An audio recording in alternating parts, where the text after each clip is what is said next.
আমি দর্শনময় গোমুখপাতা গণধর বিদ্যা মন্দির উচ্চ মাধ্যমিক পশ্চিম মেদিনীপুর হাই স্কুলের দশম শ্রেণীর ছাত্র। নমস্কার, আমি রূপম মাইতি। নমস্কার, আমি সৃজন মাইতি। আজ আমরা এখানে নদীর সঞ্চয় কার্যের ফলে তৈরি বদ্বীপের একটি মডেল তৈরি করেছি। এটি করতে আমাদের লেগেছে থার্মোকল, আঠা, বালি ও কিছু গাছের ডাল, রং ও যাবতীয় জিনিসপত্র। আমরা জানি যে নদীর উচ্চ গতিতে ক্ষয় কার্য, মধ্য গতিতে বহন কার্য ও নিম্ন গতিতে সঞ্চয় কার্য হয়ে থাকে।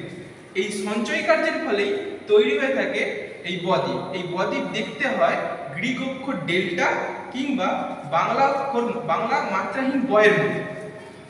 অর্থাৎ এখানে জোয়ার ভাটা শক্তি ও সমুদ্র স্রোতের প্রভাব কম।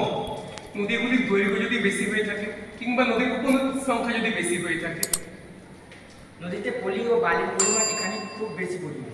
নদীগুলি নরম শিলার উপর দিয়ে প্রবাহিত হয়। এই আদর্শ পরিবেশ ও শর্তগুলি থাকলেই তবে এই নদীর মোহনায় এই বদ্বীপ গড়ে ওঠে। উদাহরণস্বরূপ আমরা দেখব এই সমস্ত অনুকূল পরিবেশ থাকায় গঙ্গা নদীর মোহনায় বদ্বীপ গড়ে উঠেছে।